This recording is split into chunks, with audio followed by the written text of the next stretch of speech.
The ceiling tiles blurred above me as fluorescent lights pierced through my half-closed eyelids. My head throbbed with a pain so deep it felt like my skull was cracking from the inside. I could hear voices, muffled and distant. Like I was underwater, someone was holding my hand. The grip was firm, almost possessive. Then I heard his voice, smooth as silk, dripping with false concern. "Please.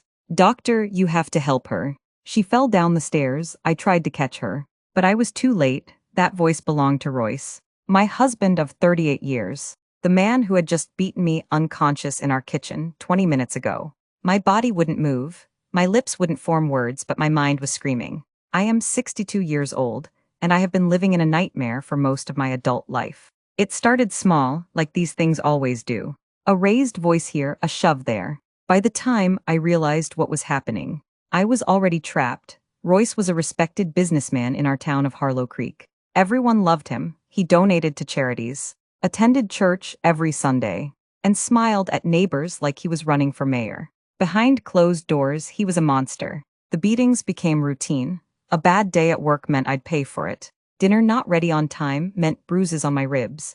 Talking back meant worse. This morning had started like any other. I woke up early to make his breakfast. Scrambled eggs with toast, coffee black with 1 sugar. My hands shook as I cracked the eggs into the pan. I was always nervous around him now. Always waiting for the next explosion. He came downstairs in his gray suit, the one he wore to important meetings. His face was already twisted in irritation. "The coffee tastes burnt," he said coldly. It wasn't burnt. I had made it the same way for decades. But I apologized anyway. "I'm sorry.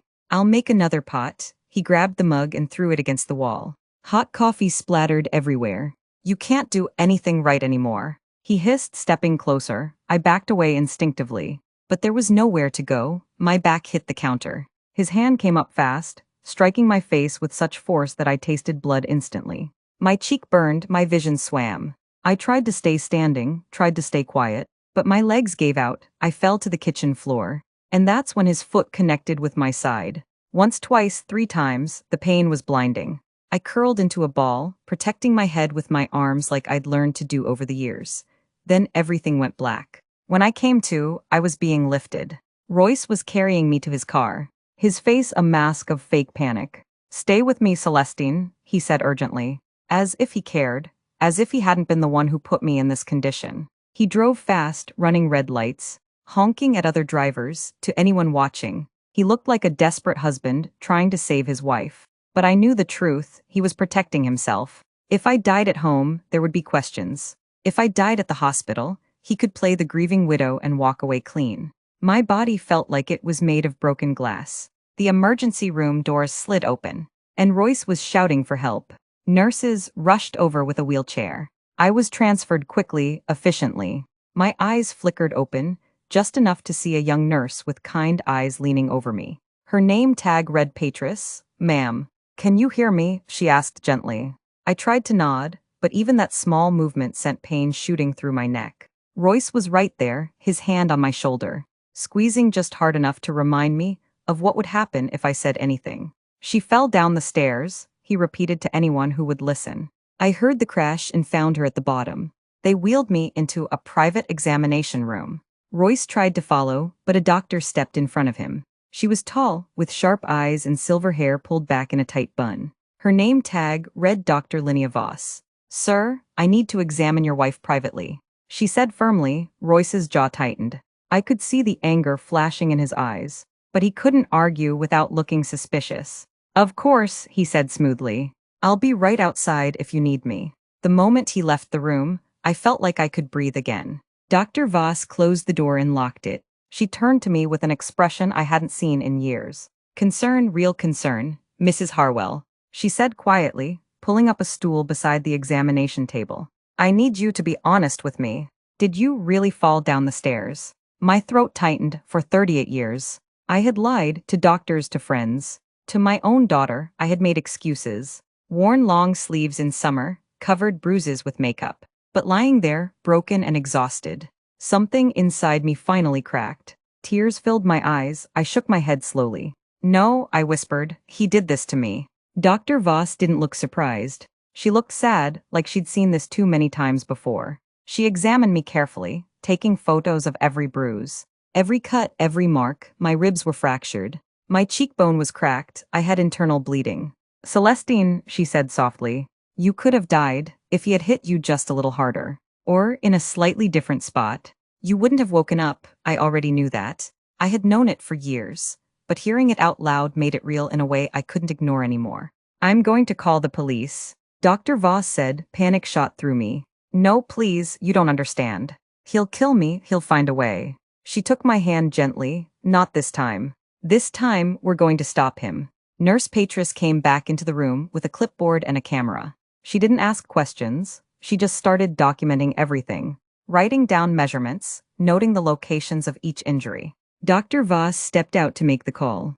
I lay there trembling, knowing that once the police were involved, there was no going back. Royce would know I had betrayed him. He would be furious, but then I thought about the alternative. Going home with him, pretending nothing had happened. Waiting for the next time, and there would be a next time. There always was. Maybe Dr. Voss was right. Maybe this time could be different. 20 minutes later, a detective walked into the room. He was in his mid-40s, with a weathered face and kind eyes. Mrs. Harwell, I'm Detective Breck Holloway, he said, pulling up a chair. Dr. Voss told me what happened. I need to hear it from you. My voice shook as I told him everything. Not just about today, but about the years of abuse. The broken bones I'd lied about. The bruises I'd hidden. The times I'd been too afraid to leave the house because I couldn't cover the marks. Detective Holloway listened without interrupting, taking notes, his expression growing darker with every word. When I finished, he looked me straight in the eye. You're safe now, I promise you that. Where is your husband right now? He asked, in the waiting room. I said quietly. Detective Holloway nodded and stepped outside. I heard voices in the hallway, Royce's rising in indignation. What is this about? I demand to see my wife. Then I heard the detective's calm, firm response. Mr. Harwell, I need you to come with me. We have some questions. Questions. About what? I brought her here. I saved her life. Sir, please come with me now. The voices faded as they moved down the hallway. Nurse Patris looked at me with something that might have been pride. You did the right thing, she said softly. Over the next few hours, I gave a full statement. Detective Holloway recorded everything, asked for names of neighbors who might have heard fights, requested medical records from previous injuries. Dr. Voss provided detailed reports of my current condition. The evidence was overwhelming. By evening, Detective Holloway returned with news. We've arrested your husband, he said. He's been charged with aggravated assault and domestic battery.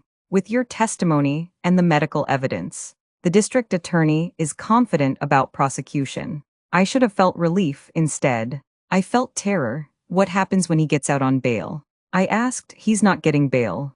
Detective Holloway said firmly. Not with his history and the severity of your injuries. He's staying locked up.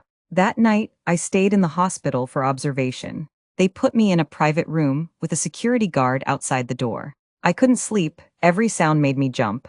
Every shadow looked like Royce. But slowly, as the hours passed, something strange happened. The fear began to lift. For the first time in decades, I knew Royce couldn't reach me. He couldn't burst through the door in a rage. He couldn't hit me for breathing too loudly. I was safe. The word felt foreign, like a language I'd forgotten how to speak. Around midnight, my phone rang. It was my daughter, Sloane. Mom. What happened? Detective Holloway called me. I started crying before I could answer. Sloane arrived at the hospital by morning. She was 35, strong-willed, and had always suspected something was wrong, but could never get me to admit it. When she saw my face, she broke down. Mom, why didn't you tell me? She sobbed, holding my hand. I was ashamed. I whispered, and afraid. He said if I ever told anyone, he'd make sure you paid for it too. Her face hardened. That monster. I'm so glad he's finally locked up. Over the next few days, Sloane helped me understand what would happen next. There would be a trial. I would have to testify. Royce's lawyers would try to discredit me, paint me as unstable or vindictive. But Dr. Voss and Detective Holloway assured me the evidence was too strong. 3 months later, I sat in a courtroom as prosecutors presented the case against Royce Harwell. Medical records spanning 20 years. Photos of injuries I'd claimed were accidents. Testimony from neighbors who'd heard screaming. Dr. Voss took the stand and described my injuries in clinical detail. Detective Holloway explained how Royce had tried to control the narrative at the hospital. And then it was my turn. I walked to the witness stand on shaking legs. Royce sat at the defense table in an expensive suit, his face calm and composed, but when our eyes met, I saw the rage burning underneath. His lawyer tried to twist my words, suggested I was exaggerating, implied I had mental health issues, but I didn't break. 17. I told the truth, every painful, humiliating detail. The jury listened in horrified silence. Some of them had tears in their eyes. When I finished, the prosecutor asked one final question. Mrs. Harwell, why are you speaking out now after all these years? I looked directly at Royce, because I finally realized that staying silent was killing me, and I decided I wanted to live. The courtroom was so quiet you could hear people breathing. 3 days later, the jury returned with their verdict. Guilty on all counts, Royce was sentenced to 15 years in prison. When the judge read the sentence, I felt something I hadn't felt in decades: hope. After the trial, I started rebuilding my life. Sloan helped me file for divorce. I moved into a small apartment across town, far from the house where I'd suffered for so long. I started therapy, working through decades of trauma. It wasn't easy. Some days I still flinched at sudden movements. Some nights I woke up in a panic, forgetting Royce was locked away. But slowly, I began to heal.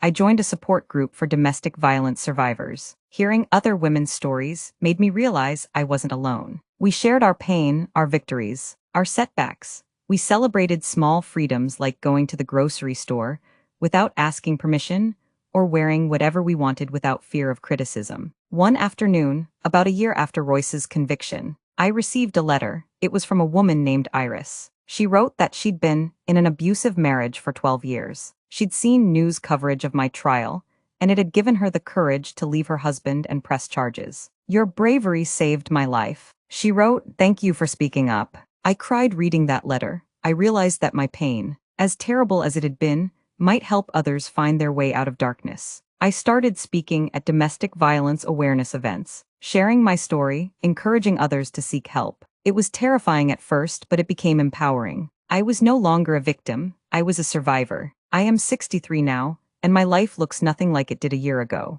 I have my own apartment filled with things I chose. I wear bright colors because I love them, not because someone approves. I laugh loudly without fear. I say no without apologizing. Sloan visits every week, and we're rebuilding the relationship that Royce tried so hard to destroy. Sometimes I think about all the years I lost, all the pain I endured, and I feel angry. But then I remember that I'm free now. Royce can't hurt me anymore, and every day I wake up without fear is a victory. If you're reading this and you're in a situation like I was, please know you deserve better. You deserve safety, respect, and love. It's never too late to reclaim your life. If someone you know is showing signs of abuse, don't look away. A simple conversation, a phone number for a helpline, or just being present can save a life. Abuse thrives in silence. Let's break that silence together. Subscribe and comment where you're watching from. Your engagement helps this message reach someone who desperately needs to hear it. Remember, you are stronger than you know, and you are never truly alone. Celestine is now 63 and lives freely. Royce remains imprisoned.